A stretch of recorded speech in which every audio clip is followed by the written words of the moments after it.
Cause the next person I can't wait to get after is your boy who be making all those videos, those Chiefs videos. I can't wait to get after him. He's so comical. I'm wondering, when did he start becoming a Chiefs fan?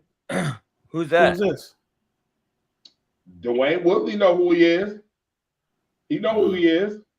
I can't wait to get after him, because I ain't seen him on social media until Patrick Mahomes started winning Super Bowls.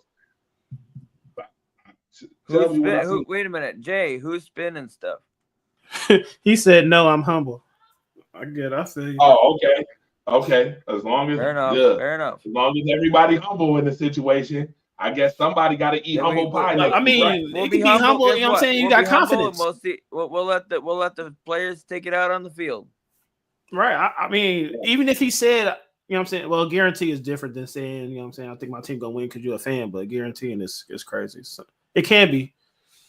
But if you think your team gonna win, I'm with it.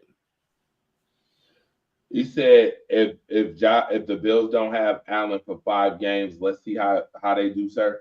Okay. And that's why he should be MVP. Exactly. I was just about to say that. I was just about to say that. Thank you, Jay Bailey. Yo, by the way, you heard what he said? Did you hear what Jay Bailey said? That's why Josh Allen should be MVP. Notice he didn't say that's why Tua should be MVP. Notice he didn't say that's why Tua should be MVP, right? You notice that? Notice he didn't got all the help in the world too, man. Let's be clear on that, sir. Why you cracking jokes? Just know that you promised Jay Renard. By the way, season almost over. Now I'm about to spill it. Now I'm gonna spill it. Jay Renard, you know the conversation we had before the season started, sir. I told you that the Miami Dolphins, this was the season that Miami Dolphins better win the division. Y'all didn't do shit. Y'all didn't come close. Matter of fact, y'all didn't even make the playoffs. Did y'all have a winning record this year? Did they even have a winning record this year? Miami? Did they go 8-9? No, we packed them 8-9. No, I'm looking. I don't remember. Yeah, the Packers packed you up too, by the way. You told me that Miami was gonna beat. You told me Miami was gonna beat the Packers. Yeah, 8-9. Nah, we packed them boys up. 8-9. You told me that the Packers was gonna lose to Miami, and the Packers packed them up. Remember that? Packed them up real easy. He can spit that. Real easy. No. Easy work. I'm just wondering. I ain't got no beef with no Miami fans though. So, Jay, don't start. Jay, don't start. Jay, don't start. I'm here. I don't even know. No, what he's saying. What the last thing he said. I'm here. Win, lose, or draw. I'm here. So don't start. Don't start that.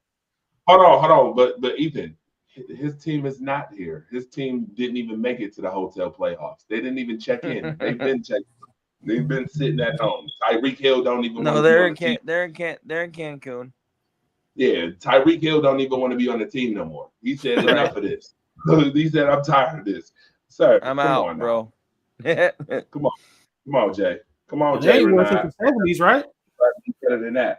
I don't need a wheel of fortune to spin that. Right. I don't need a wheel of fortune to spin that. I definitely don't. Your team got packed up. The Packers packed y'all up. And that's all to it. Now, with that being said, hold on. Yes, we know you didn't have Tua for 5 games, bro. But to be honest, that's not our fault. In that week 2 game that Bills played the Dolphins on Thursday Night Football, it wouldn't have mattered. Tua threw 3 interceptions and was cheeks before he got hurt. So they don't miss me with the narrative. Right. Jay. Y'all keep signing this injury-prone quarterback like that's your fault. Ethan, I'm glad that you said that because, again, it wouldn't have mattered if Tua would have played those 5 games or not. Stop. Please stop this. Stop this. What are we talking about? They still lose to the Jazz. Stop this now, sir. All right. Moving on, because we done talked about the Bills. We know what happened. We know what happened. That's the only team to talk about right now, man. No. Let's we can. No. Who the other team that played? No. Who else played? Eagles. Oh yeah. Man, you forgot about that game? I don't listen, Jay. I'm on the same wave. I'm gonna be honest with you. I am not liking I am not. Now, they can't find me for saying this. They can find those people for saying it. But I'll say it. I don't like how they officiate in those games in Philly. I don't. Well, the Yeah, I refs ain't watched the the refs Philly have been games. So I don't even know. the No, refs have been bad all year, dude. All of the refs have been bad in Philly this year too in the playoffs. I forget the regular season at this point. We know they incompetent, but they have been terrible, god awful. And then they fined whatchamacallit for saying that we knew that we had to go against them and we knew we had to go against everybody. Oh, that's nice. The league fines Houston's coach for saying we knew we had to go against everybody. Like somebody need to be saying that about the Green Bay game against the Eagles. We all know. Oh, and then Jay, please let us mention that the league fined Burks for that hit in the beginning of the game too. Yeah, he got fined. Yeah. Which guess what that says, folks? I just want you to understand what that says. That says the league knows that that shit should have been called and they didn't, and they gave Philly 7 a penalty. points. By the way, that's what that says. That's exactly what it says. It says, once again, we gotta act like we're gonna correct the problem after the fact. Hold on, Jay. Yeah. We gotta act like we gotta correct the issue after the fact. It's too late now. I mean, you let him Really hit don't him matter. targeted. Then you gave him the football, even though he recovered it after being targeted. We know that. You know that. Billy got the first 7 points in the game 3 plays later after that. We know that. Dalton says, guys, stop calling them the refs. Start calling them burglars. Oh yeah. Yeah, that's a good one. Dalton. That might be the quote of the night right there. Yeah. Stop calling them refs. Call them burglars. That is a quote. Stop calling them refs. Call them burglars. He's not wrong. Yeah, Dalton said that. He ain't wrong. That's a good one. That is a good one. Yeah, definitely. Philadelphia gets away with another one. That should have been Rams almost came back. Rams almost came back. Yeah, if Lamar didn't mess up at the beginning. Oh no, we're talking about the Rams. No, talking about Rams and Eagles. Nah, I'm gonna be honest with you. The Rams put up a hell of a fight today. Yes, they did. They sacked Jalen Hurts 7 times. 6-7 times, yeah. 7 times today. Jalen Hurts. I mean, they won the game, but Hurts did not look impressive. Again, he is protected. He is. You know what? He ain't been the same since that. You know what? I'm not gonna do that because Jim McMahon was bad. Jim McMahon was not that great of a quarterback. I'm not even gonna put Jalen Hurts in the same breath as Jim McMahon in those 85 Bears. It's not that bad. I'm not gonna do that. I'm not even gonna do that. The Trent Dilfer and the Baltimore Ravens thing. I'm not even gonna do that. I'm not gonna even do that. I'm not even gonna do Brad Johnson and the Tampa Bay Buccaneers thing. I'm not even gonna do that. But you starting to fall real close to being in that boat, sir. Jalen Hurts right now. You're almost in that boat, sir, in which your team is shit. His team is protecting the shit out of Jalen Hurts. Oh, yeah. They loaded over there. And Jalen Hurts, by the way, Jalen Hurts might be injured. He might That's be. what I'm saying. I'm with it. Watch out next week's game. Watch next week's game. I got Washington. Sir. You don't see him taking off like he usually do. Watch out. Boy Daniels be taking off. I got a feeling. I just got a sneaky suspicion. Matter of fact, hot take. Ready for it? Hot take. A rookie quarterback is going to the Super Bowl. I'm just to say I'm taking Washington to go there. Oh yeah, I got Washington. I won't be surprised if Philly win, but I got Washington. Yeah, I'm taking the Commanders. After what I just watched, I picked the Commanders to beat the Lions, dude. Watch out! Watch out! By the way, the Commanders beat the Eagles this year too. Watch out. But they saying that because Hurts got hurt. They saying that's the only reason why. Miss me. Well, with guess that. what? That's what I'm even saying. worse That's what I'm than- hearing. Kenny Pickett was playing good too. Hello. But guess what? That's even more reason for me to pick the Commanders because Jalen Hurts is hurt right now. That's Mhm. He even ain't been the more same. reason. Yeah, I think he's still a little woozy. Even more Mhm. reason. That team. That hit. No. This is lasting a while. But it's Jay- playoffs, so I get why you're working. But Jaden Daniels might be the MVP so far in the playoffs. He's up there. I mean, so Barkley's been pretty. Barkley's been, but Barkley's been damn good too. But yeah, as of right now, Jaden Daniels, because they've been the underdog, right? Every game. Wait a minute. You tell me who we talk about who had the Bills being where they at? Who had the Commanders being in the NFC Championship game? Yeah, I think Who had them? they've been the underdog this whole season. I mean, this whole preseason. Postseason. Who had the Commanders putting up 45 on Detroit? Who had that? You had them putting up 45 points on them? everybody, I'll tell you why I said that, because everybody and their mama, especially these mainstream media people who claim they know a lot of things. I got to be honest with you. Everybody was like, "Oh, their offense can't hold up with the Lions." I'm like, I don't know. That seems a little bit that seems a little bit disrespectful. And they ain't got no defense. But shoot, y'all boys be cool. I gotta go. Catch me Tuesday though. Ethan, whenever you want to come on, let me know, man. We make room for All you, right, man. the Tuesday nights at 10 are tough for me, but I'll see if I can. Yeah, I mean, yeah, it's all good. Dre, you know what it is, man. Appreciate y'all. Absolutely. If they get past the Bills, it's a done deal. Oh, they're paving an easy path for the Chiefs? Who said that? Tyler.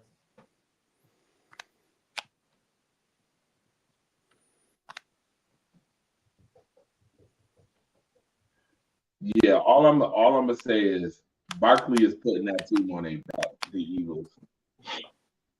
Saquon Barkley is literally putting that team on his back.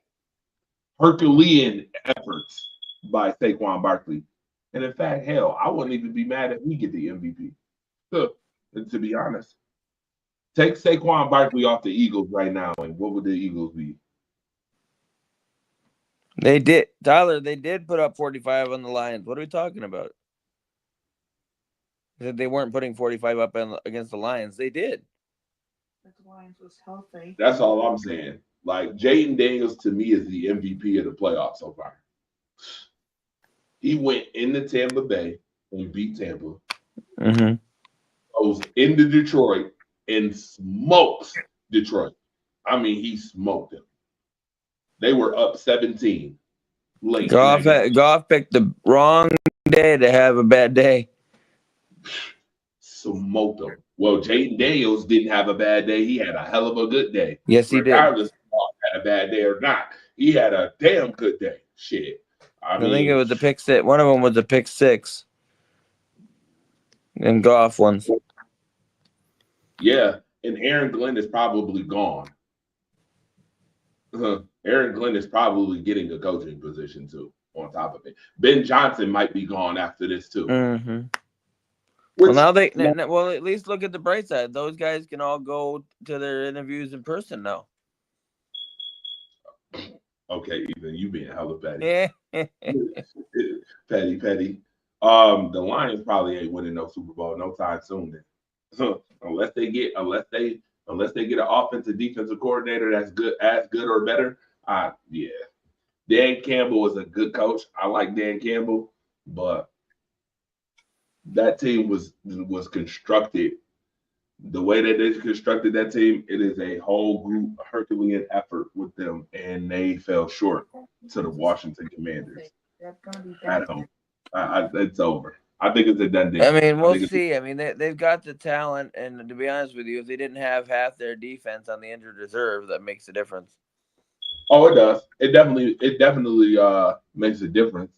But if ifs and buts was candy and nuts, the injuries, Right. No team is 100% at this point in time. So I mean, it is what it is. It's a part of the game. We talk about that all day. Goff didn't take what the defense gave him yesterday. That's We know. true. We know, and that's why he's about to be going. And I know I picked the Commanders, but I was so I should have been cheering, but part of me I was, but part of me at the same time I'm like, on that trick play, Jameson, if nobody's open, take the sack or throw it away. Don't try to force it in. You're not a quarterback. Right. So why run the play then? I don't get it. I don't know. Can't be doing that. They were trying to be cute to get back into it. It blew up in their face. Definitely blew up in their face. That's what they get. That's what happens. That's what happens. I got Washington beating the Eagles next week, by the way. I'm gonna tell you that right now. If Jalen Hurts is injured, I got Washington winning. You about to see something that shocked the world moment. The Rams should have did it today. I'm be honest. The Rams did not call that. They did not call a personal foul on the quarterback either. That Rams game was that close to being a comeback. Listen, that should have been roughing the passer at the end of that game too. And Jalen Carter knows it too. Mm-hmm. If you go back and watch, and this is an opinion. This is not opinion. This is straight facts. Go back and watch the game and look how Jalen Carter is looking. He looking like, he turned around. He turned around. You see, he had his thumb up. You see, he had his thumb up. You see when he had his thumb up, like. I guess I got away with one there. Yeah, he know he got away with it. He know he did. Of course. He was looking around. He probably was first looking around, like let me see where that yellow flag is. Oh, it's not there. All right. Right. All I would say is these refs continue to not make the critical calls in late games that they should. And I understand in theory, but also in some instances we don't want them to be over involved in it either. Yeah. Well, the problem is they get paid to be involved. I don't give a damn about being over involved. Yeah, but in the divisional round of the playoffs, they're not gonna. How much are the Chiefs? They're not gonna involve themselves unless they're just make the right call. It's just not gonna. They're not gonna make the right call. Divisional. I mean, if it's blatant, then yes. But if it's a it was blatant. Listen, it was blatant enough for Jalen Carter to be looking around. I know. I'm saying in that instance, I get it. In that instance, I agree with you. But I'm saying as a general rule, I've seen them call too many ticky-tack plays at the end of the game. Calls at the end of the game. Oh, you've seen that? Wait a minute. Whoa. What games have you seen that with, though? Dwayne's team. Yo, again, we go with the small market bias stuff. Notice that the teams that they always do that to, just pay attention. Mm-hmm. Refs aren't going to let them play in the fourth quarter. Oh, that Dwayne, that sounds usually so. round and round with a stick of bad calls. Dwayne, that sounds so befitting to you, sir. To say, no, don't do that, Dwayne, sir. Dwayne, I need you. You know what? When the season is up, I need you to be honest and admit that you know damn well that the refs have definitely been on your team's side for God knows how long. I need you to admit that there is too many videos that show just that very same thing that you just mentioned about they gonna let them play in the fourth quarter. Oh, do they really? Do they really, sir? I don't know about that. I don't know, sir. But it's good to see that Washington, got the upset. Now watch this. Next week when they beat the Eagles, watch the conspiracy theorists say inauguration season. It's fitting that Washington would be in the Super Bowl in the inauguration season. I'm already gonna get 2 steps ahead of it. I'm gonna be ahead of it 2 steps. Okay, you about to hear that. That's going to be the narrative. I'm telling you right now. Jayden Daniels, they're not going to give Jayden Daniels his props. I bet you they don't. They're not going to give Jayden Daniels. I'll tell you right now, Jayden Daniels is the offensive rookie of the year. Yeah, we knew that. He'll probably be in the I top think five. that was already. I think that was already closed up for people who was trying to. The people who was trying to support that Bo Nick stuff. You know, I heard a lot of people trying to pump that Bo Nick stuff. I mean, he could end up being top 5 MVP votes too.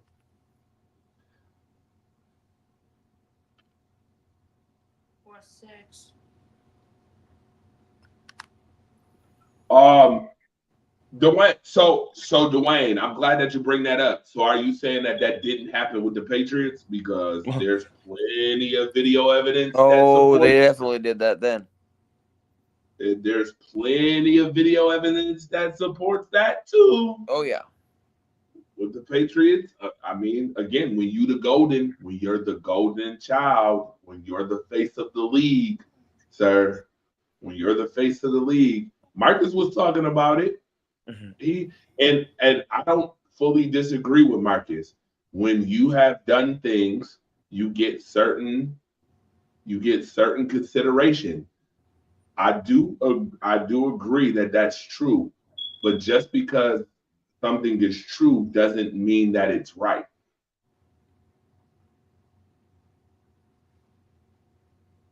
You understand what I'm saying? Just because it's true don't mean it's right. Again, you're right. The Patriots used to get the same type of consideration, and we know it. Anybody who's a true journalist who really studies and watches and doesn't play the blind game, because a lot of people like to play blind to certain stuff, selective, and be blind and turn their heads to certain stuff. We know that the Patriots. Let me be honest. Let me be fully honest with you. Going back to Saturday afternoon, I don't blame that, at least much of that, on the refs. Because the Texans shot themselves in the foot 100 times. Oh, I'm not talking about the Texans.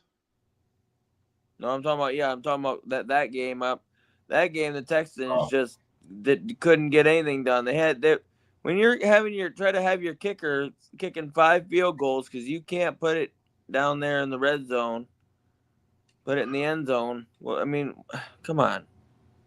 Oh no! See, I'm not talking about the Texans. I'm talking about right. I'm talking about that game that happened in North Philly. Yeah, I mean, granted, I mean, granted, the Chiefs got some calls, but I mean, oh well, we know that's gonna happen.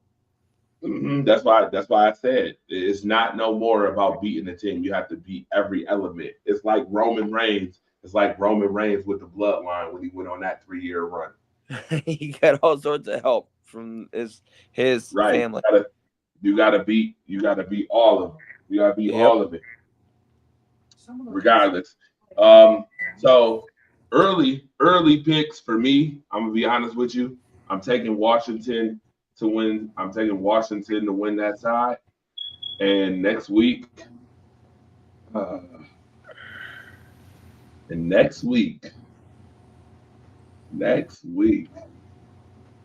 taking the Bills. I'm taking the Bills to finally get it done. I'm taking the Buffalo Bills to beat the Kansas City Chiefs and finally get it done. I got the same early predictions. And you're gonna see a Washington versus Buffalo Super Bowl, which I guarantee you, nobody predicted that. Nobody saw it coming. Nobody would see that coming. Yeah, revenge from Super Bowl 26. Yeah, nobody would see that Super Bowl coming. To be honest. Right, Dre? Now watch this. Ethan. Now watch corporate media. That'd be revenge from 2000 or from 1992. Right, but watch this though, Ethan. Now watch corporate media will pump the narrative of Kansas City versus Philadelphia, the rematch. Of course they will. Watch what I tell you. I guarantee you that's gonna be. And it could be Philly and Buffalo, Devon. It could, but I don't think so. What's up, professional? Oh, D Stanfield in the building. What's good, D? What's good? I don't think so. If Jalen Hurts is injured, is any bit of injured, what I think they going home next week. I think they can pack it up. If the weather is not befitting, because I feel like the weather did them a favor today too. The weather did them a hell of a favor today. Simple. If Commanders can't stop Saquon, And Commanders got to stop Barkley. Okay, well, once again, just remember that the Commanders already beat the Eagles with Saquon Barkley. Now, granted, I know we were talking about this earlier, but you do have to take into consideration that Jalen didn't finish that game. and they were up big while Jalen was still in. Jalen, what? Jalen did not finish that game, and then Jalen they Hurts were up, did? and the Eagles were up when Jalen was in the game. They were up. They were kicking the teeth in of the Commanders. They didn't start coming back in that game until Jalen Hurts got hurt. Okay, so that's a good excuse. I like that excuse that we Well, it's use. not an excuse. It's the truth. No. That's, to me, that's an excuse, and here's why it's an excuse. I'm gonna tell you why. Because Jalen Hurts hasn't been the main component to that team all year. Again, the Eagles have the #1 defense in football. You're not telling me because Kenny Pickett came in the game, in which he didn't do a bad job against the Commanders either, that because Kenny Pickett came in the game, the Eagles lost because of that. I'm not hearing that. I won't allow that excuse at all. Because guess what? Kenny Pickett can do the same thing Jalen Hurts been doing all year. Turn around, hand the football off to Saquon Barkley. Hurts is at Hurt. You got #1 defense. Hurts has had a good year passing the ball too. Let's not play Jalen, that. what? Jalen, wait a minute. Time out. Jalen Hurts, sir. Jalen Hurts. Hold on, time out. Let's be very honest. We being honest here, right? Jalen Hurts is probably the 3rd best quarterback in his division. Whoa. Right now. Yes, you heard what I said. I said it, yep, and I'm going to stand on it. I'll stand on it. No, he ain't #2. He ain't better than Dak Prescott. Stop this. Don't do that. Yes, he He is. ain't better than. No, he ain't. How? Dak Prescott last year was runner-up for MVP last year. Let's not. And what did it get? No. And what did it get him? They got blown out by your Packers. And Jalen was We know that. We know that. That's okay. We know that. We know that. But we also know that Dallas has been a very unbecoming organization in the last year and a half too. Stupid ass decisions when you should have got a running back and you missed out on Derrick Henry and you did nothing this year to make your team better. Obviously, they did nothing to make their team better, and then Dak goes out with an injury early in the year. He is not. I will say this again. Jalen Hurts is not better than Dak Prescott, and I don't even like Dak Prescott at all. Agree to disagree. But okay, so tell me what, and let's keep it a break here.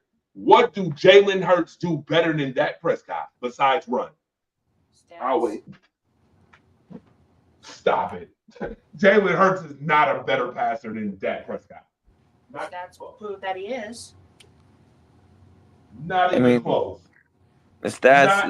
Close. The stats say otherwise, but What stats say otherwise? Please pull them up. Please pull them stats up and tell me where. Come on, Ethan. See, now we're gonna have a debate, sir. See, I thought we was gonna end the show nice and smooth and funky. We gotta have a debate because it's been a while since me and you've been on the show. Sir, go pull up his stats. Go pull up Jalen Hurts stats, and you tell me where Jalen Hurts is better than Dak Prescott. I'll wait on it. That is a crazy comment to make. To say that Jalen Hurts is better than him. No. He ain't even better than Jalen Daniels. Daniels got more upside and is a better thrower than him.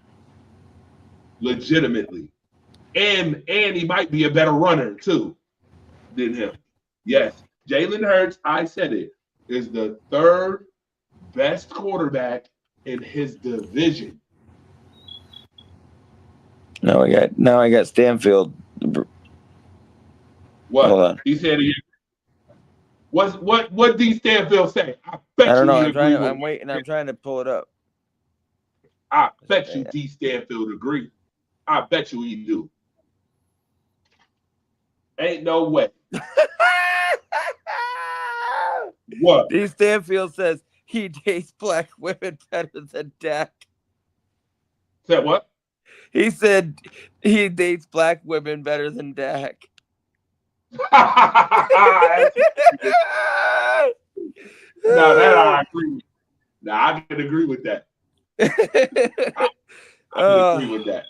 I mean, We I all don't know. know I don't base it off stats. I mean, I don't really like to agree with a Chiefs fan, but I mean, Jalen Hurts. He said Jalen Hurts is more poised as a passer than Dak is.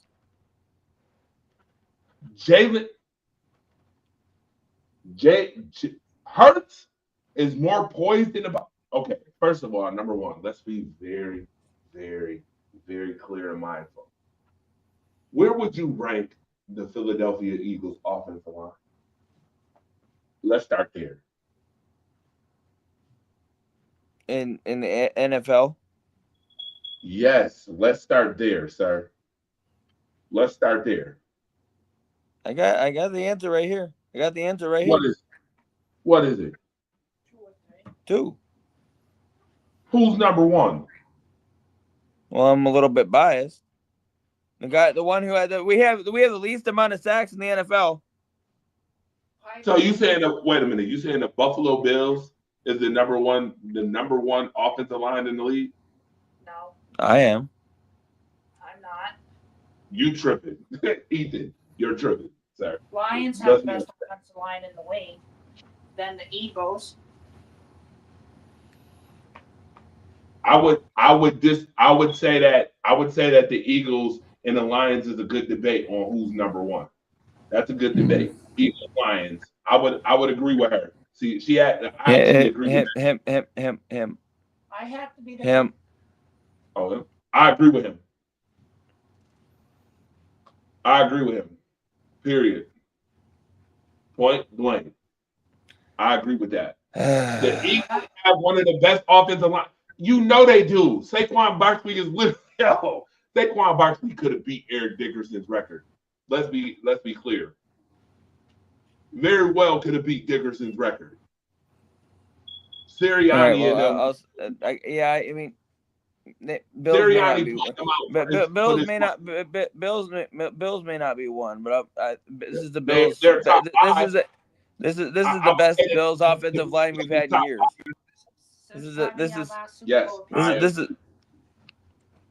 But I agree. I agree, Ethan. They're top 5. They're not number 1 though. I agree.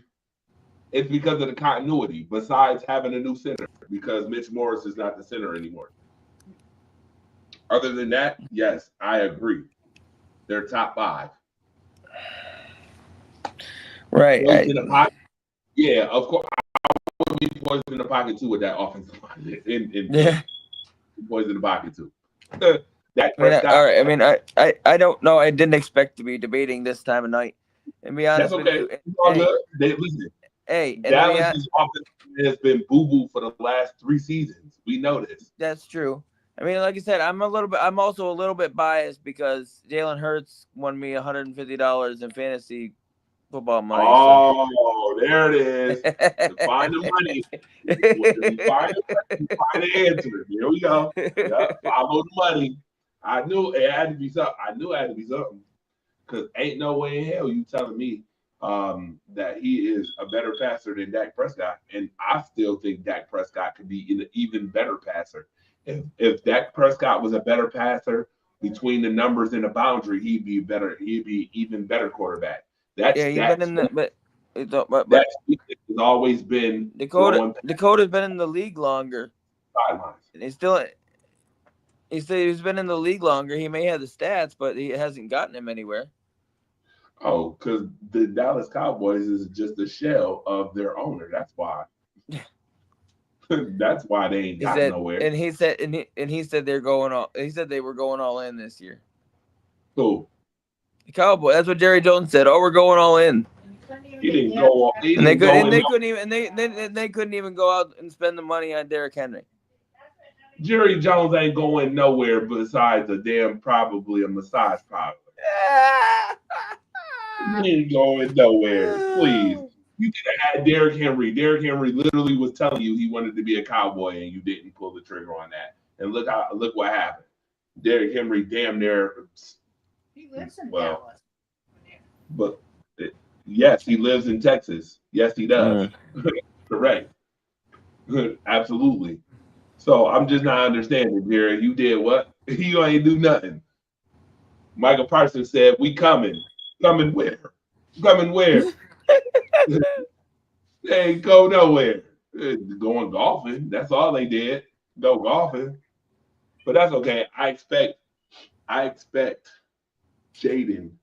I expect Jaden next week because you've already beaten them on the come up. You've already beaten them. Oh, granted, the first time Philly beat them the first time, so they split That's that. okay. He got him the second time. And guess what? I just got a sneaking suspicion. That's all I'm gonna tell you. I have a sneaking suspicion that if Jaden is not up to snuff, if Hurts is really hurt and not up to snuff, you better hope Saquon Barkley have another 200+ yard game. Here we are. We're 2 hours in. We're 2 hours in. We're 2 hours in, and professional wants the code. Oh, he wants to go. He got to go. He got to go. I'll send it to him. Matter of fact, Ethan, send him the code right now if you can. Yeah, send him I the got code. you. I said I was gonna be up for a bit. I'm not used to being up this early, but I don't have to work tomorrow, so it's all right.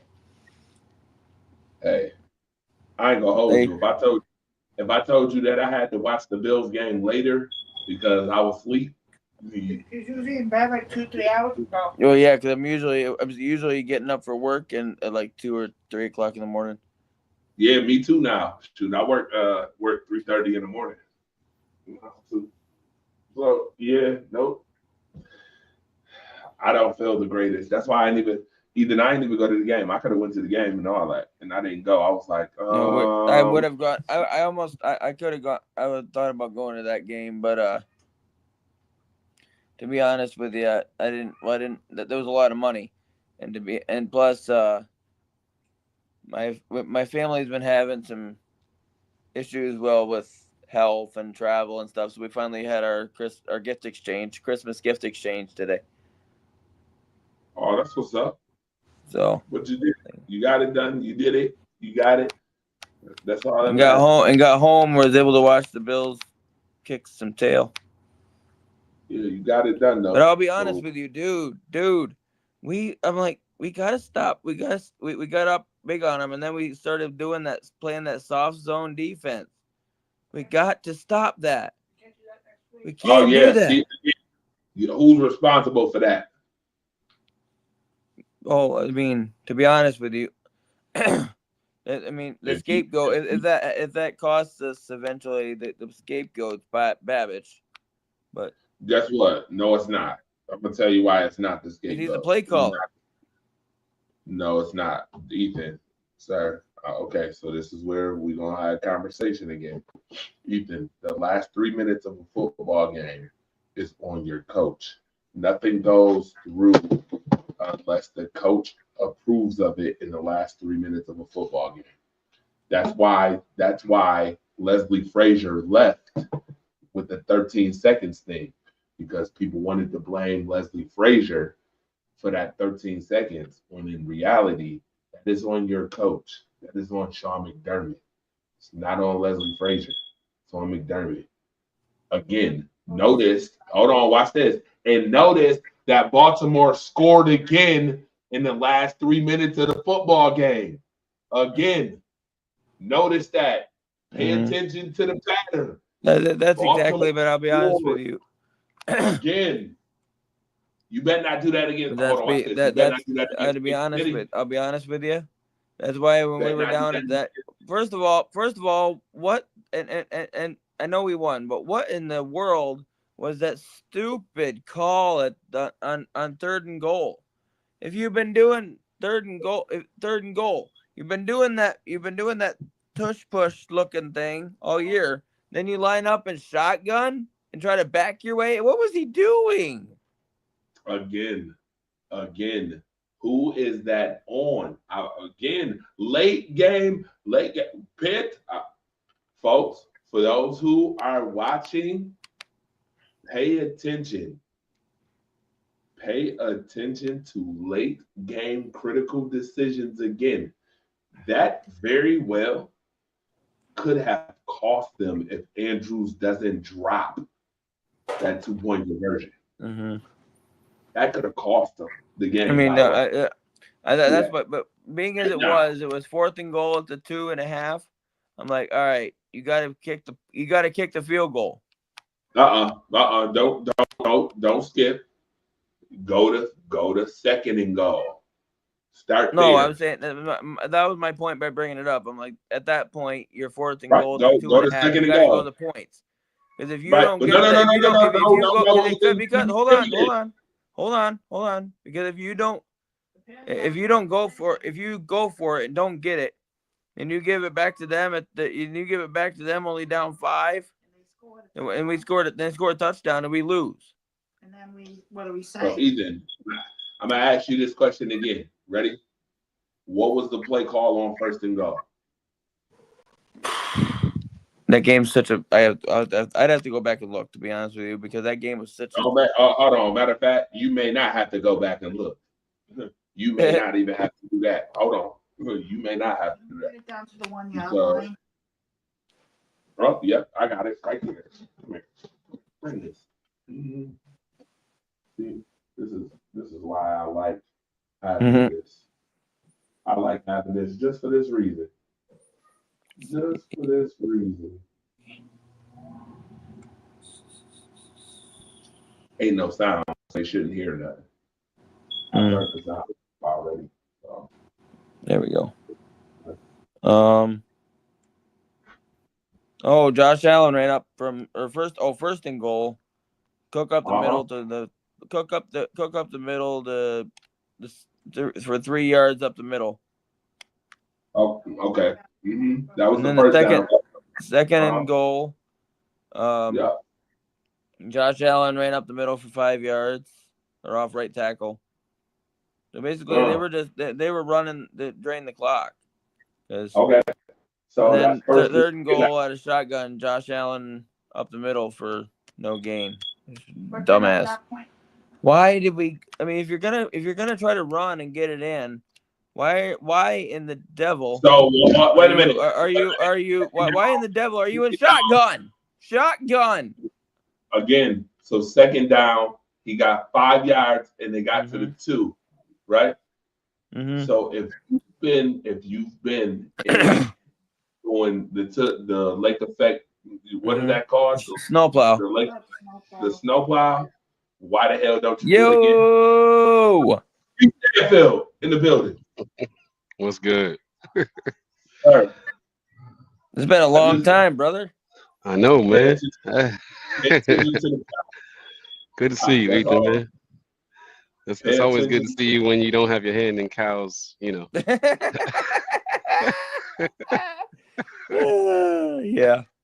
Nah. But Fed, What up, Dre? What's good? What's good, bro? What's up?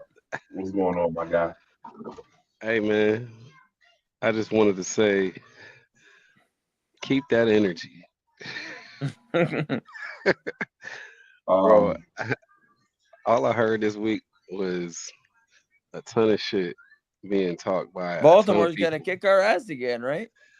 Right, hold on. Devon, are we talking about Baltimore Ravens fans? Are we talking about Ravens fans? Nah, I'm not even necessarily talking about fans because I feel like media. That's what I'm talking about. Mhm. So Mhm. what I'm referring to, national media. specifically is the Ryan Oh, Clarks yes. of the world, the Mhm. Chris Thank you. Broussards of the Yes. world, the Yes, call them out. What a tool bag. the Ed Reeds of the world that Yeah. got on these national media spots. yeah, and needs to Chris Broussard got on national media and said and went on a rant, bro, talking about how Buffalo ain't matching the eye test and Baltimore is gonna beat them and this, that, and the third. Well, I mean, how does Chris Broussard still have a TV show? Shoot, I don't know. Maybe because he does the same thing that. Never mind. I ain't gonna say no. Yeah. See, I've been. Oh, Devon, don't you dare! Don't you start! Don't you start no shit. Because Devon, you were not the same thought in mind. You got the same thought. Yo, man. maybe he's in line to experience some joy. I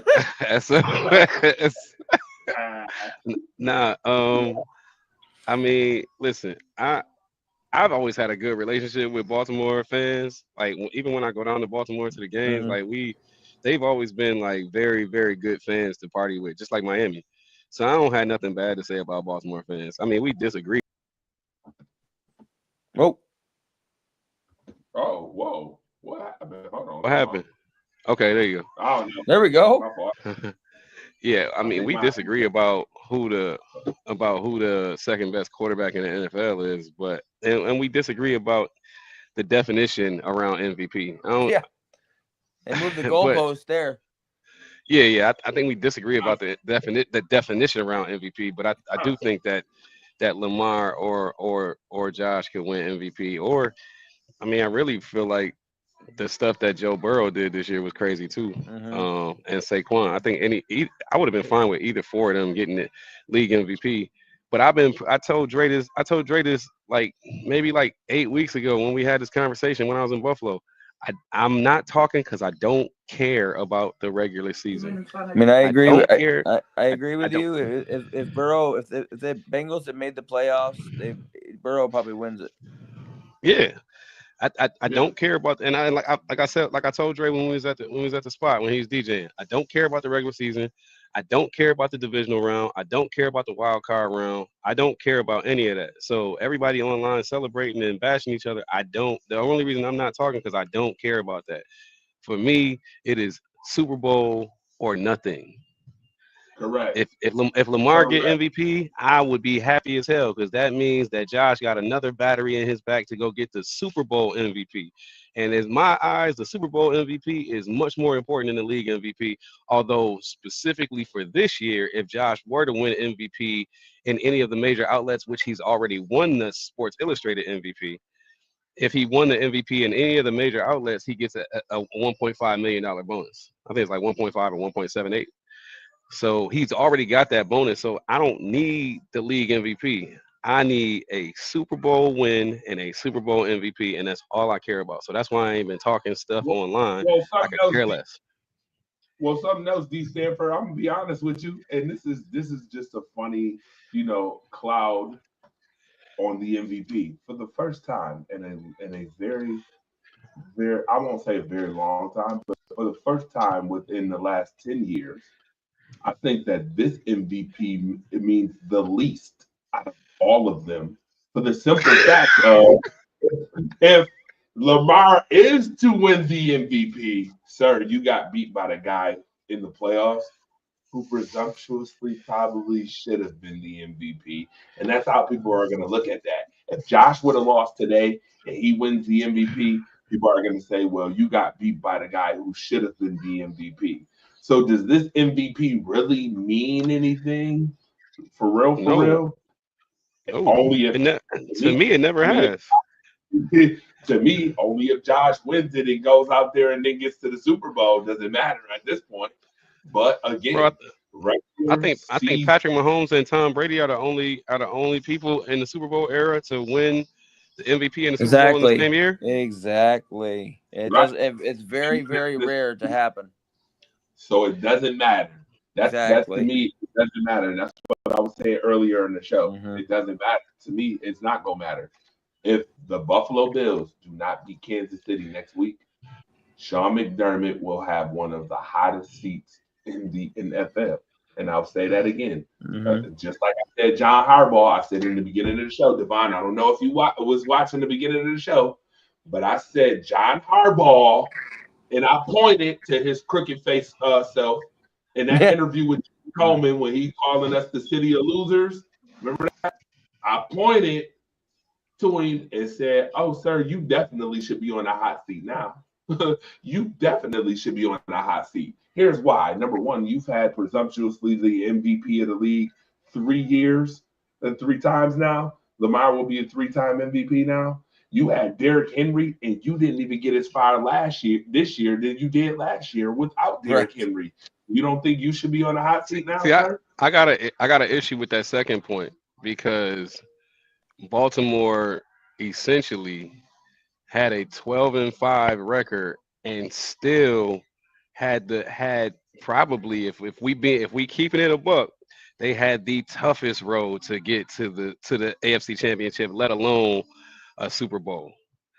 Like any other season, I'm just saying any other season, 12-5 in the AFC gets you at least a 2 seed. Any other, you look back in the previous years, any other season, 12-5 gets you at least a 2 seed. This year is a fucking anomaly, bro. Like nobody, like look, they went 12-5 and had to reduce themselves to a 3 seed because we went god dang 13-3 and should have been 14-2 if it wasn't for Mitchell Trubisky effing up the last game, or I should say Joe Milton effing up the last game, but and messing up the Patriots' #1 pick. But so your second point, although it definitely has merit, I'm gonna call cap on that because they had a rough like this to have to play Pittsburgh one week and then have to play us the very next week in Buffalo is crazy when you got a 12-5 record. You should not be subjected. And then if they would have beat us, they'd have to go play in Kansas City. That is brutal, bro. Okay, but okay, Devon, I'm gonna call, and here's where I gotta call Cat back. This is Cat back, and the reason why I'm gonna cap this back is because Pittsburgh, sir, lost 5 games in a row before this game that they played against Pittsburgh in the playoff. They had just beat Pittsburgh. Let's be mindful that Pittsburgh had beat them 8 out of 9 times previous before this last Baltimore win. And then Pittsburgh goes on a 5-game losing streak. So Pittsburgh was already, first of all, Pittsburgh to me was already on that trajectory to lose the first round. They lost the division. They should have won the division. They lost the division because they lost 5 games in a row. And then you have to go to Baltimore. It wasn't like they went to Pittsburgh. They went to Baltimore, and Baltimore beat them. So I don't know about the toughness of playing Pittsburgh when you had T.J. Watt looking like he didn't know how to read a read option for once in his life. Like, he did nothing. And T.J. Watt had literally, I want to say 4 weeks in a row where he did not even stat. He didn't even stat on anybody's stat list for 4 weeks in a row damn near. So I don't know if we call it Pittsburgh a real tough situation, but to play Buffalo, the team that you beat 35-10 in week 4, the same team that everybody in national media had smoking their boots. Hold on now. You talked about it. National media had who winning? Baltimore, right? They had Baltimore decisively beating Buffalo. So I don't know about if we're going to use that. Well, Baltimore had the worst road. Hold on. My last point real quick. When we also watched Baltimore lose to 2 bottom-feeding teams this year as well. And Buffalo literally beat Kansas City and Detroit to get the 2 seed. Today, does that when you look at the scope of the Buffalo team that saw Detroit today, does that win look as impressive as it did at the time that it happened? No, because you know why? You don't get to answer because the answer is no. And the reason why the answer is no, the reason why the answer is no is because they're still missing 6 starters on defense. So everything that you saw in the Washington loss last night is evident. And guess what? We were the very first beneficiaries of having to see them without Aiden Hutchinson. They had just got Zadarius Smith from your team. Remember that? and they lost 5 other starters on defense. So they've really been playing next man up the entire year. Now, let me say this. We did that the last 2 years. Really, the Buffalo did that the last 3 years, where we had critical injury after critical injury leading into the playoffs. You mean like having to call AJ Klein from his family vacation to start for us? Bro, that's the equivalent of going to the grocery store to get John Starks out of the grocery bag in line to come play for the Knicks. I mean, technically they did the same thing to Darren Waller, my guy, but the fact of the matter is that Detroit win is not as impressive in the eyes of the media, at the mass media, as it was earlier on in the year when they were running through teams when they had their whole team together. But in the course of 3 weeks, wait a minute. Hold on. Let me get this understood, sir. Are you? Well, hold on. Because you said impressive? No. I said Buffalo's win wasn't as impressive because they were just coming off all of those injuries. That's what I said, and what I'm saying, and to address your cat back, national media. Hold on, national media had who winning that game, Devon? Come on now, Detroit. But I don't think that they took into account. So national media had Detroit winning that game because number one, we were coming off a loss to the LA Rams, in which, to be quite honest with you, our secondary got absolutely torched. Yeah, no pun intended. By extremely hot Matthew Stafford, who continued on the rest of the season doing exactly what he did, even though the very next game he didn't perform. But like I said, those divisional games are a lot different than those out-of-conference games. And that leads me to my point about the Baltimore Ravens' path to the Super Bowl. You had to go through your divisional foe in your first round. So, and that divisional foe is known to be a physical team. So you get beat up in that game. Then you got to come play us in Buffalo, and we know we physical and we healthy. Which the first time because the national media said we wasn't physical enough to be to play Baltimore. What the national media, like Chris Broussard and those bums, what they forgot about was that we were missing we were missing 5 starters during that game. Ethan, where you at, bro? What I just mentioned at the very beginning of the show about national media. I don't know if I'm trolling him right now on this national media thing. This look a lot different when we got our whole squad now, don't it? Now, what I will say is this: they definitely missed Zay Flowers today. That definitely could have made a difference. Now, it wouldn't have made. I don't think it would have made a difference on that interception or that fumble that Lamar had early in the game. But it definitely could have made a difference down the stretch because with Taylor Rapp going down with the hip injury and Damar Hamlin finally being Damar Hamlin and not necessarily being as dependable as he's been. Like Damar Hamlin looked like a different safety when Taylor Rapp is out of the game, bro. He looked vulnerable, dog. Damar Hamlin looked like people who perform at Trump rallies. Any given moment, things could go left. Yo! You heard what he said. He wild.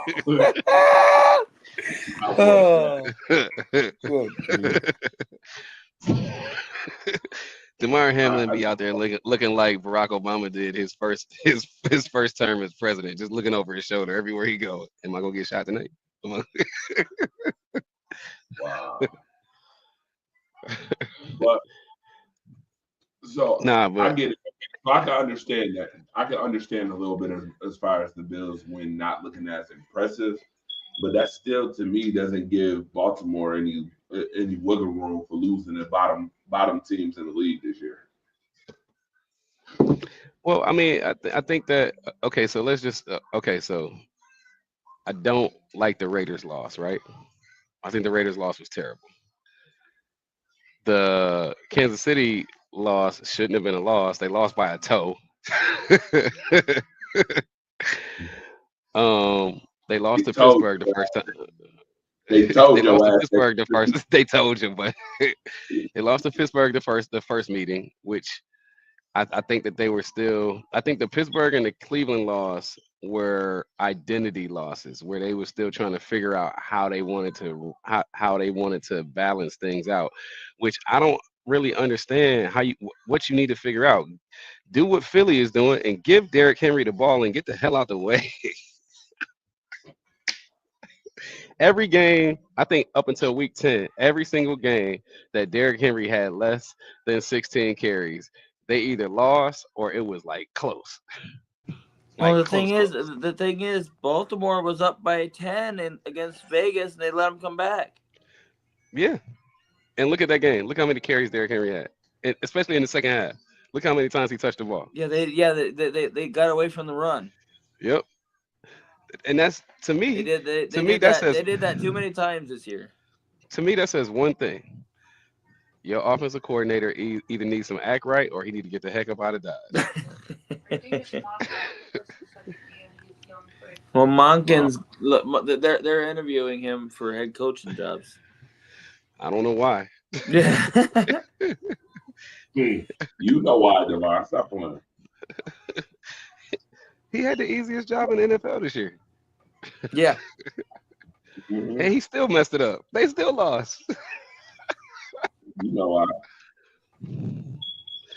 So, okay, so meanwhile, Joe Brady out here coaching scared on the 2-yard line. You got a chance to put a team away, and you got Josh in the gun. Dre blames that on Coach McDermott because it's the last few minutes. Absolutely. Nope. Yep. Nope. Yep. Nope. Yep. That is Joe Brady's Yep. call. Put him under the center. Put him under the center. Listen, nothing is approved without the coach's approval in the last 3 minutes of a football game.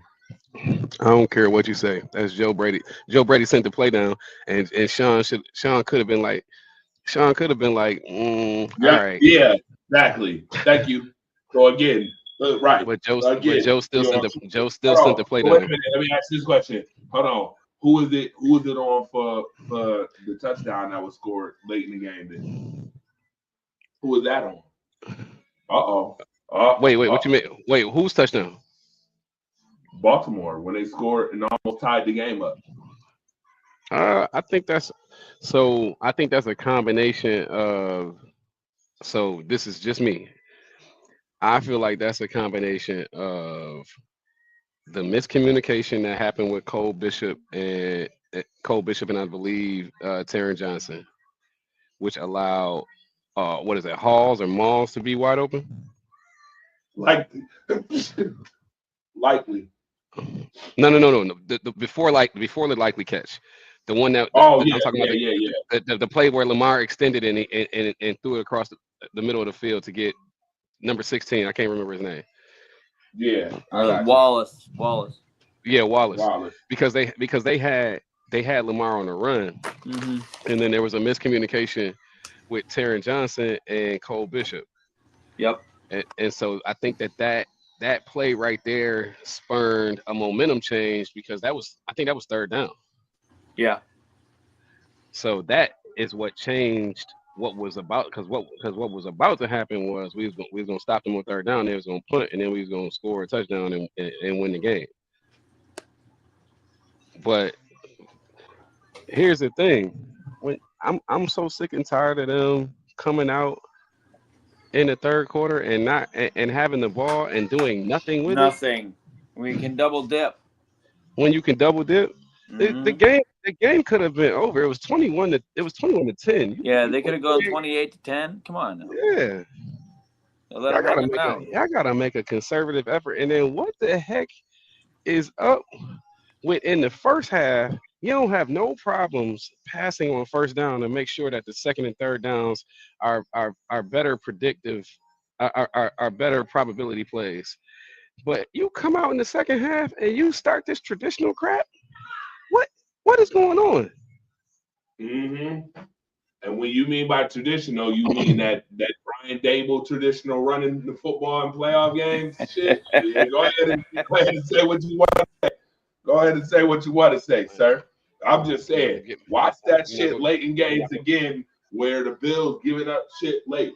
Again, watch that. I'm telling you, because I'm gonna be honest with you, on that third down call, not going for the lake effect shovel, could have cost him. They could have cost him. They lucky Mark Andrews dropped that shit. That 2-point conversion. They lucky he dropped that. Yeah. Yep. No kidding. Yeah. Yep.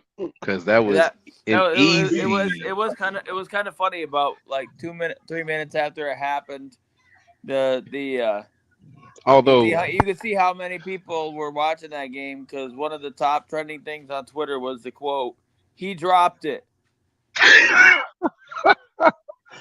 Although I will say this, Dre. When he dropped that 2-point conversion pass, it was still 1:33 on the clock with Josh. Oh, I know. Josh probably still would have went down there and scored. Josh probably still would have went. Yep. That's why I didn't understand the third down play. I'm like, dude, you got him dead to rights. You right here. Make the right call. They going up 2 scores, the game over. You go up 2 scores that late, the game would have been pretty much a wrap at that point. But then on 4th down, he made the right decision to go for the field goal because if you miss that and Lamar go down there and score. Oh no, I agree. I agree with the 4th down play. I don't think nobody. You got to nobody disagrees. At that point, you got to kick it. Yeah. I don't think nobody disagrees with the 4th down play. But the 4th down call, that was perfect. But you should have never got to 4th down. I agree. Should have never got that. I mean, what was that? They were in shotgun, and then he turns around and tries to back into the end zone. Like what was he doing? I forgot. What's the defensive tackle that got a hold of Josh Foot? Because he could have got in if dude ain't grabbed Josh Foot. Yeah, I didn't see it. But what happened? But I've seen that play where they got Khalil Shakir in the backfield and Ty Johnson on the side, and I've seen Josh start in the gun and then go up under center. But my issue with this is under normal circumstances where Khalil Shakir is in that situation, it's usually Dalton Kincaid or Mac Hollins because they are much better blockers. And they usually motion them in behind him. Right, and I understand you're trying to sell the fact that it might be a throw, but bro, we know what you about to do. And right, you know but if you're gonna get in that, just get in the under center. You sending 5 yards back. Get up under center. Put Khalil Shakir out wide. Put Dalton Kincaid in the backfield. Put Ty Johnson right behind you, and let's get this shit over with, bro.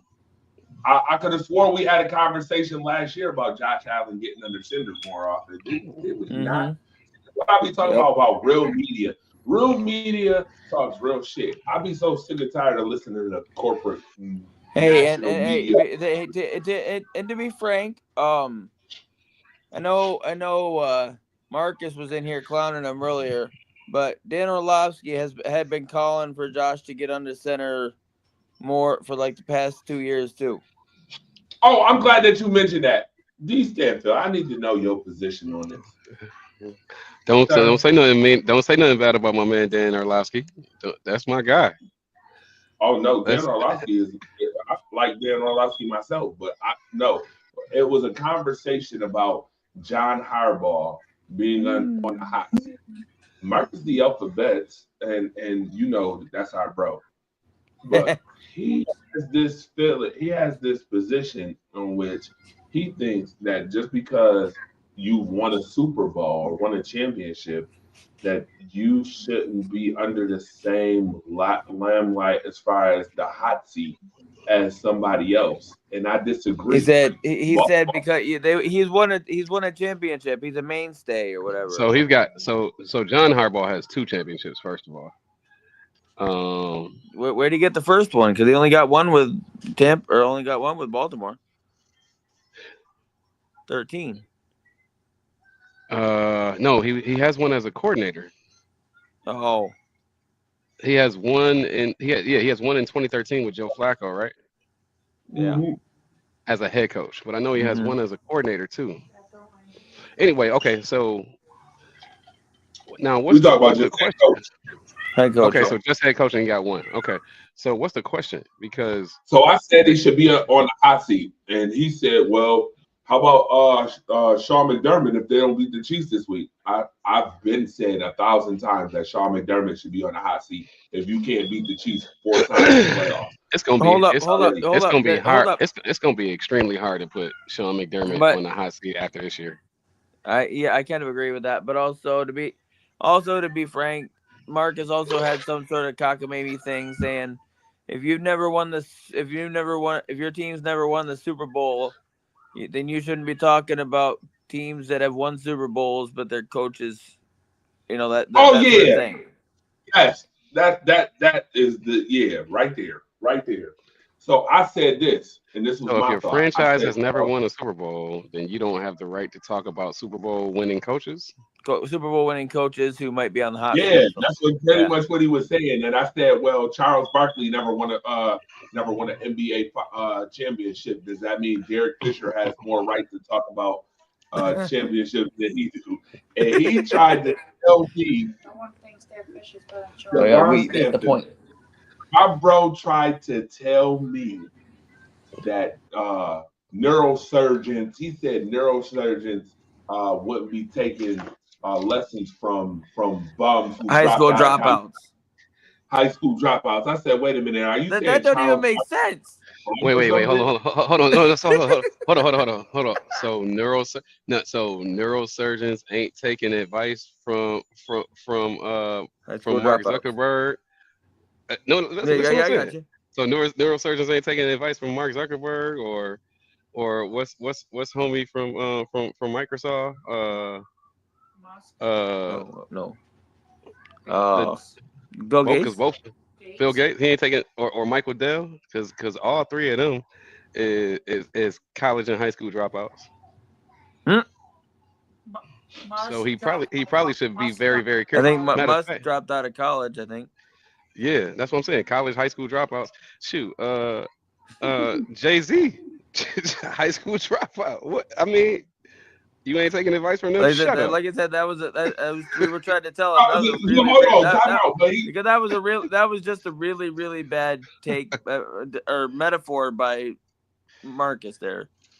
No, but They he might said not. that's why No, no. he said that's why Shaq be checking him when he be talking about championships. I said, hold on, time out now. Let's be clear. Let's add premise to that. Charles Barkley played in an era of basketball that Shaq didn't play in. Didn't Shaq get beat up by Charles too?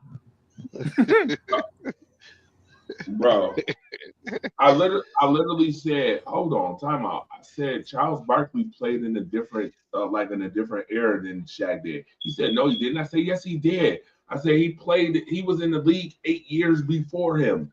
Literally, he said 8 years. He was like, they played in. I'm like, no, they didn't, Marcus. I don't care how old you are. I don't care how old you are. Listen, I literally played basketball and coached it. I literally researched basketball. Let's not do that, bro. When you talking about he played it. He did not. Shaq didn't play in the Bad Boys era. Shaq played in the era that they began to make the NBA a business. Thank you. Thank you again, which is what I said. Thank you. Now, what you can say is that they both played during the Hacker Shack era, and a lot of. But Marcus claimed because he used the narrative of Baltimore plays in a tougher division than Buffalo, yada yada yada. That I was like, okay. And what is so that means but hold up. Wait, what does that have to do with anything? Didn't the same national media say we were going to finish third in the division? Yeah. They sure did. Right. Yeah, that's what I'm saying. And I just don't understand it. I'm like, wait a minute. So we're talking about Charles Barkley. You think Charles Barkley doesn't have a right to talk about championship just because he didn't win one? I'm like, you're out of your mind. Like you're bugging. Dude, he played in the era with Akeem Olajuwon and Michael Jordan. Those were the people who won championships, sir. What are you talking about? He's like, oh, Shaq's one of the. Shaq says that because he flexes. Shaq is flex on Barkley because of that, because he won championships because he played with Kobe. Last I checked, he didn't win a championship in Orlando.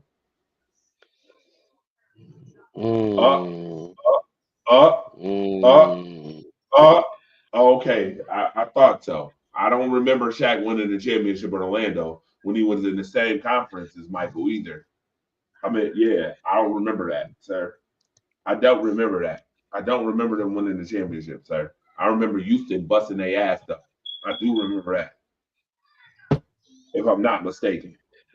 I do remember that. I was like, yo, what are we talking about? I'm like, that's like saying the New York Jets. I'm like, that's like saying the Chicago Bears and the New York Jets have more of a right to talk about championships, yet the Bears haven't won a championship since 1985. And the Jets haven't won a championship since what, 1970s? The 70s, the 60s. I'm like, don't we live in an era? I'm like, Devon, don't we live in an era about right now?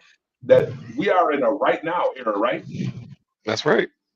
Right. Okay. So we talk about present. I'm like, so presently lost 13 seasons in a row. I'm like, he's lost 3 seasons. Harbaugh has. He hasn't won a championship in 12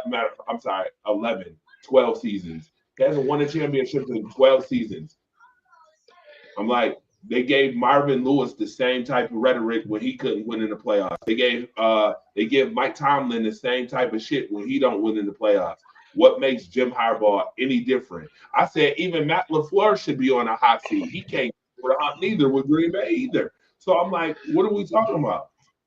None of these coaches can get over the hump when it matters. And you think John Harbaugh, because he won a championship in 2013, that you think he gets the pass? No, he don't.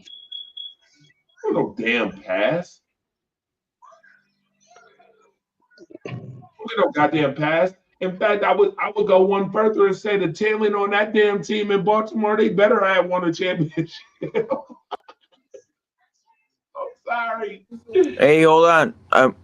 We're not gonna skip over the fact that the professional. The reason he was talking about coming in here is because we were talking about Jalen Hurts versus Dak Prescott. Oh, you want to bring that up? See, I wasn't even trying to bring that up. I was waiting. All right. So that's actually why I came on. Mm-hmm. I know. So Dre asked the question: what does Jalen Hurts do better than Dak Prescott? I read your I read your comment to him. We did laugh at that, by the way. He does date black women way better than Dak Prescott. Yep, I agree with no, but there are several things that Jalen Hurts does better than Dak Prescott. Let's start with the very first thing. He shows up in big games. He shows up in the playoffs. He runs better. Yeah. He has a stronger arm. He makes the NFL elite throws that Dak cannot make because of his lack of arm strength. And the most important thing is he does a better job leading his team than Dak has done recently. I think they're both pretty good leaders in terms of how they manage the media and how they manage the locker room and that, and the third. But I think that Jalen Hurts. I think that Jalen Hurts has shouldered a lot of scrutiny this year for his relationship and how he's handled things with Nick Sirianni and AJ Brown. But the thing with Nick Sirianni stemmed from last year, which is why they went on a 6-game losing streak last year, which is why they didn't make the playoffs. And I personally think they did that. I personally think Jalen Hurts did that on purpose because I don't think he want Nick Sirianni there. I think Nick Sirianni is a terrible coach, by the way. But I think that is an ongoing feud along with his issues with AJ Brown.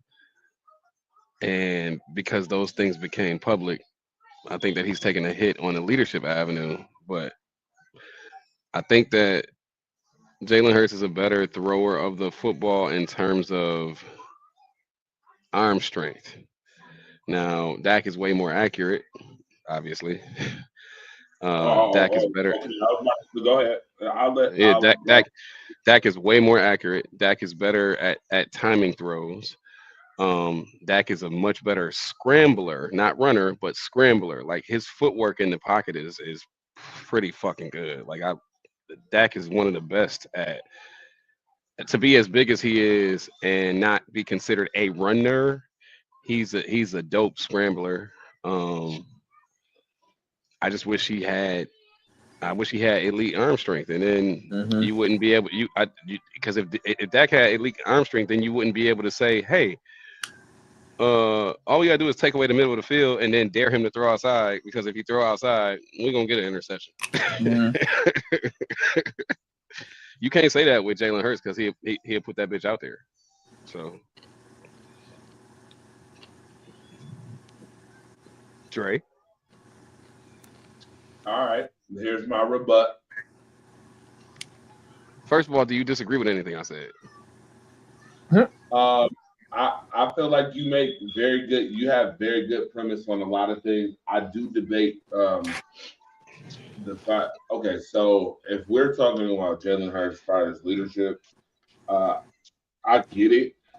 I get that. I think Jalen Hurts has been a good leader since college, even though he left Alabama and went to Oklahoma. We know about that. We know about that change. I think that helped him a lot as far as leadership. At Oklahoma, he was a really good leader. We've seen the videos on his leadership in Oklahoma, and then going to Philly. But when it comes down to Dak Prescott, I will be honest with you. These same folks, most analysts, and I will tell you, they generally say that Dak Prescott is a better passer of the football than Jalen Hurts. Majority of them, and I will say that too, because Dak Prescott is better than Jalen Hurts in these passing statistics: passing yards, completion percentage, touchdown to interception ratio. Dak Prescott leads them in all three of those major statistical categories. The other thing, last year, I just want, and I have to ask you this, Devon, who was number 2 in MVP last year? Who was number 2 in MVP voting last year? Yeah. Dak Prescott. Oh, that would be Dak Prescott. Dak Prescott had 43. Yeah, he had 4,300 yards. He had his team went 13-3. I think he had 40 touchdowns. I think he had 8 interceptions throughout the entire year, or something like that. He had much better stats than Lamar, but Lamar. Right. Okay. But if we being honest, Dak Prescott, Brock Purdy, and Josh Allen all had better stats than Lamar last year, and Lamar still won the MVP. So. Right.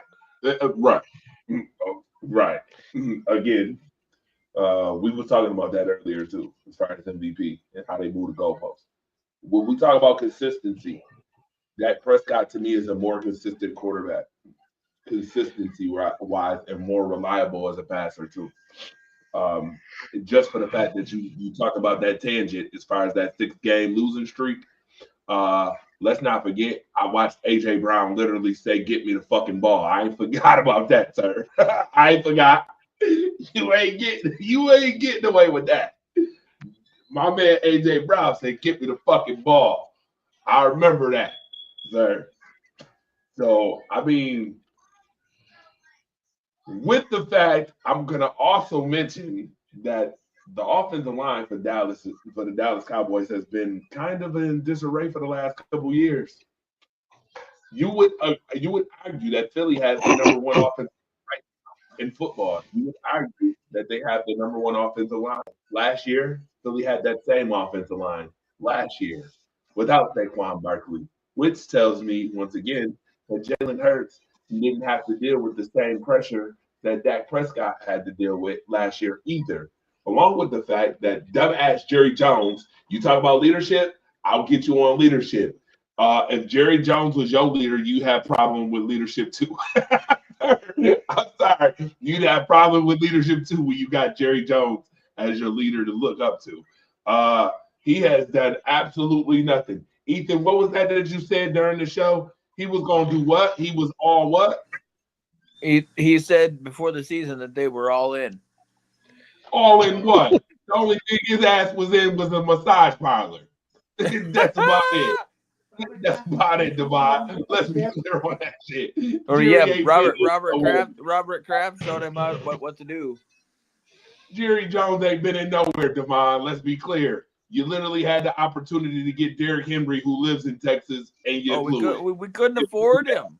We couldn't afford him. We couldn't afford it. Couldn't afford my ass. You blew it. You blew it. So let me ask you this question, Devon. Will we still be having that same conversation if Derrick Henry would have went to Dallas this year? Will we have that same conversation about Yeah. Let's keep it a brick. Let's keep it a brick, sir. Because last I checked, Saquon Barkley been carrying this fucking team on his back the whole damn season. Let's be real about that. That's actually a good question. Yeah. Let's have a real. Will we be having the same conversation?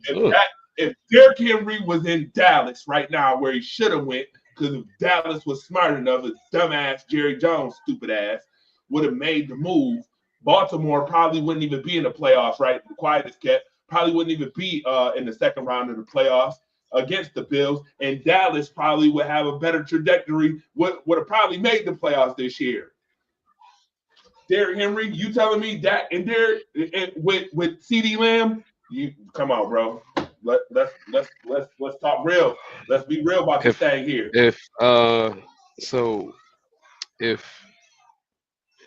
If Baltimore doesn't get Derrick Henry, that means that they don't let J.K. Dobbins walk. Right. Which, to be quite honest with you, makes them a more versatile team. I mean, you see what J.K. Dobbins was doing this year, and with the Chargers. He was right. Yep, he picked up right where he left off. Right. Let's have this. That is until the injury bug got him again. Yeah, until the injury bug caught up with him. But even with the injuries, I mean, he was a top tier running back this year. And plus, he can catch out the backfield. As we saw during our game, Derrick Henry is not the best receiver. That damn top. So I was like, damn. Bro, listen. So I have a problem with what Lamar said during his press conference, but I don't have a problem with it. But yeah, to go with what you said, I don't know if Baltimore ends up being the 3 seed if they don't get Derrick Henry.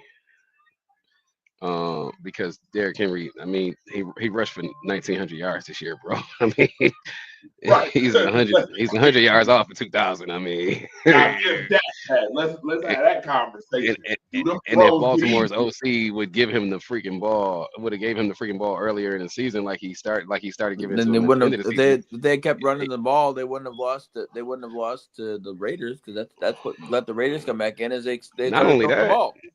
Not only that, they would have lost to Cleveland. They lost to Cleveland, bro.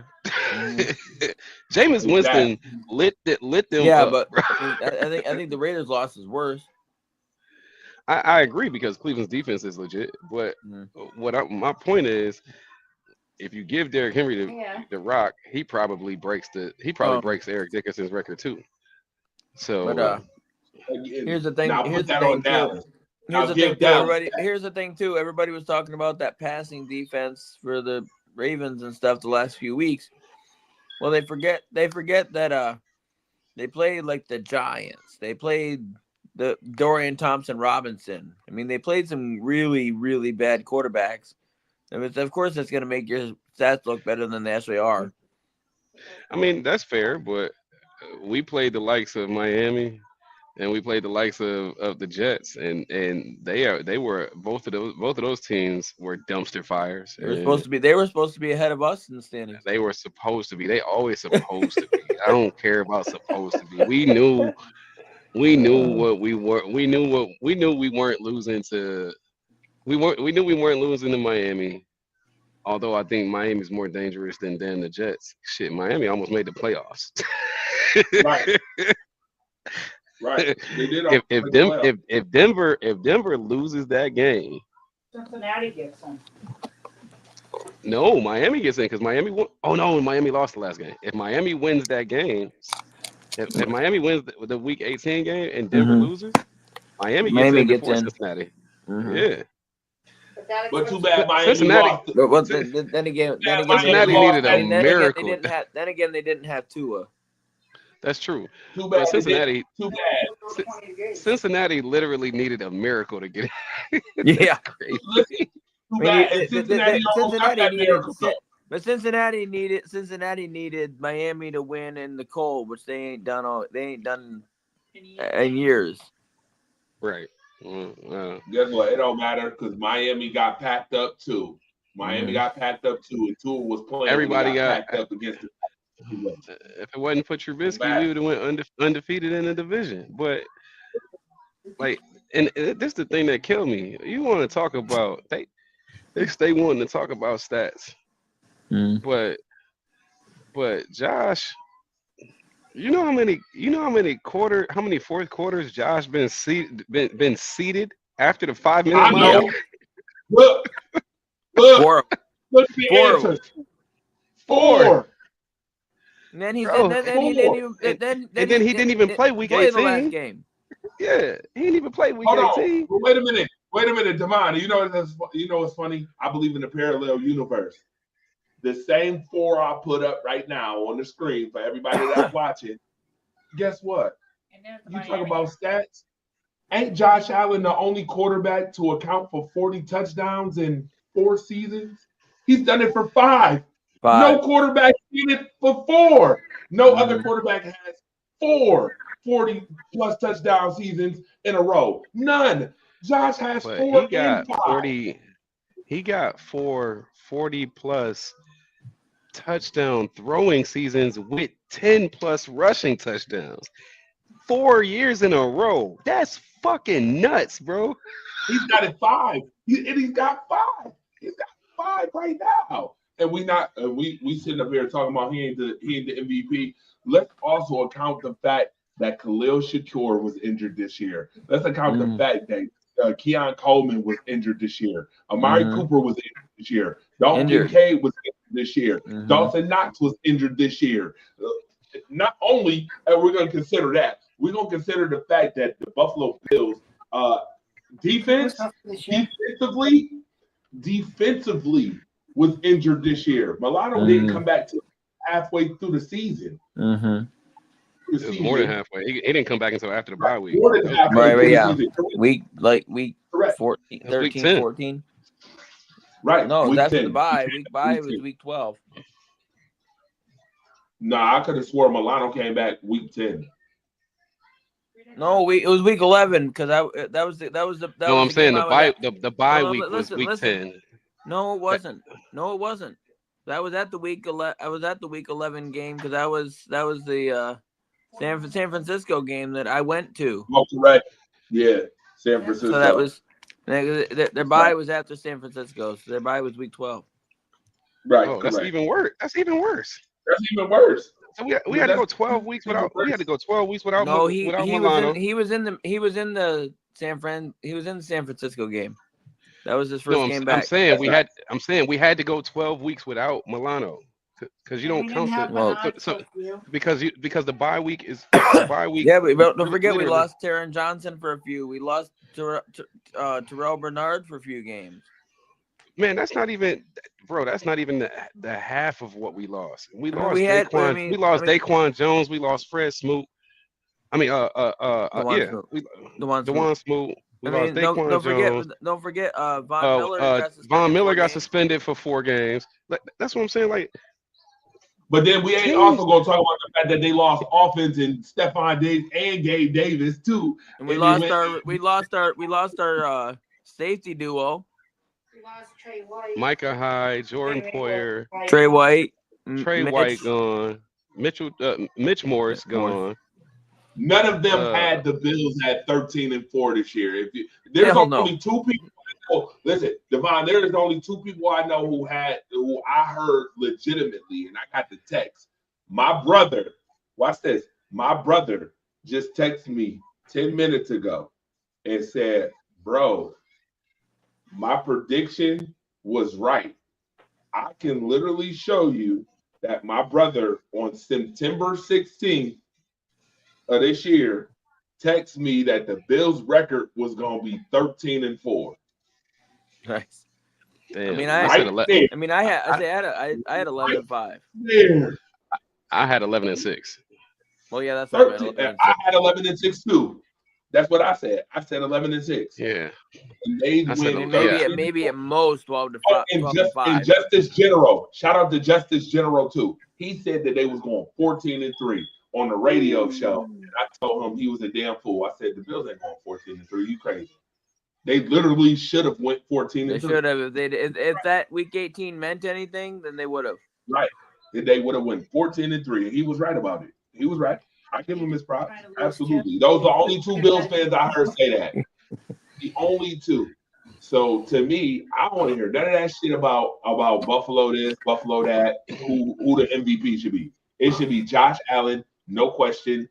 I don't want to hear it. But I don't. But to be honest with you, like we were talking about earlier, I don't want the regular season MVP because that means we're not. Yeah, I know. We don't want it. We don't want it because it don't matter. He don't want. You don't think that Saquon Barkley could have won an MVP?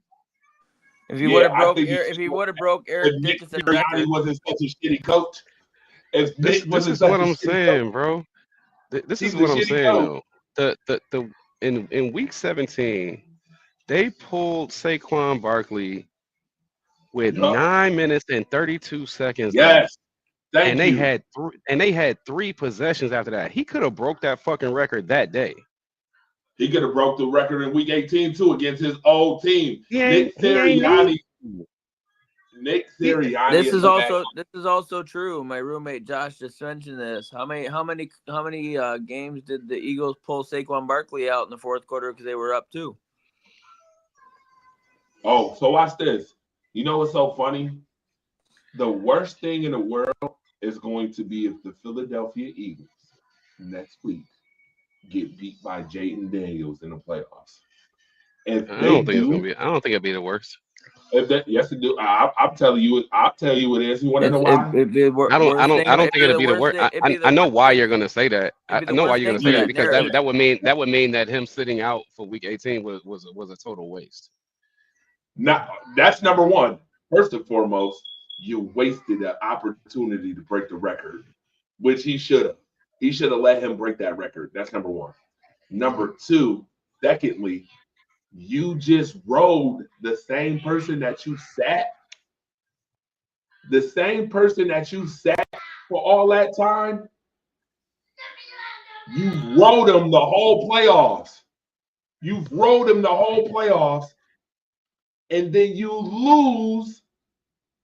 And then you lose to the rookie quarterback and Jaden Daniels, and then you lose to Jaden Daniels, the rookie quarterback in your division.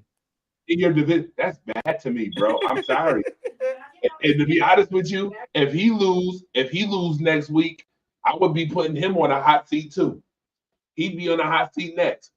They already all season been talking about getting rid of Nick Sirianni from Philly. All year, national media. Am I lying? Somebody tell me if I'm lying. National media been saying you're not. You ain't lying. He's supposed to be out the door. Supposed to be out the door after the season. If you cost Saquon Barkley the opportunity to make history, and then you get beat by a rookie quarterback in the NFC Championship game, oh yeah, you absolutely should be on a hot seat or out the door. To me, personally, because you another coach that can't get over the hump. Another one. I'm gonna have the same pointing finger. Yep, yeah, I'm gonna point that finger too. That same finger. Him, Harbaugh, LaFleur, all of them can't get over the hump. Tomlin. They got him in that boat too. You put them in the same boat, sir. I'm sorry. I'm not playing favorites. I'm not playing favorites with that. And I think Nick Sirianni, that would be the most embarrassing next week. I'm be honest with you. I hope Washington whoop they ass next week.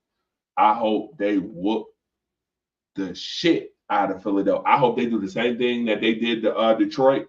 I hope they go right into Philly and do the same shit. I'm gonna die laughing when it happens next week. Fly, Eagle, fly my ass. Fly, Sirianni, fly. Shout out to Dennis. Sirianni. Shout out to Dennis. They Shout so out to cocky. Dennis. Shout out- I like that. I'm sorry. I don't like the Eagles. Shout out to Dennis. Dennis cool as hell, but he's cool. But I don't care for Philadelphia. I don't care for the fans. They cocky as hell. You mean those fans who were throwing snowballs at Santa Claus? Arrogant, super arrogant. And I'm being honest. I think. Watch this, Devon. If Nick Sirianni is one thing, that's not. You know, Nick Sirianni Yeah. coaching anywhere else, would he be successful? As successful?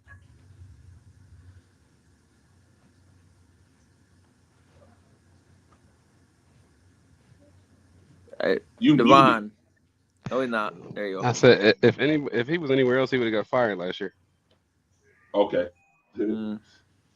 Yep. And there you have it. Yeah. Yeah, I agree. But ironically, they like that petty dumb shit in Philly. he argued with fans. Mm-hmm. And that game was in Philly, and he's arguing with the fans. Well, then again, you've seen how Philly fans go. So, I mean, the Eagles have no problem firing good or decent coaches. I mean, look at Peterson won the Super Bowl, and 2 years later he was out the door. They fired Andy Reid after not being able to get the job done in They fired Andy Reid, and then he went to Kansas City and made him look stupid. Andy Reid was too nice. They needed an idiot, and I mean not an idiot.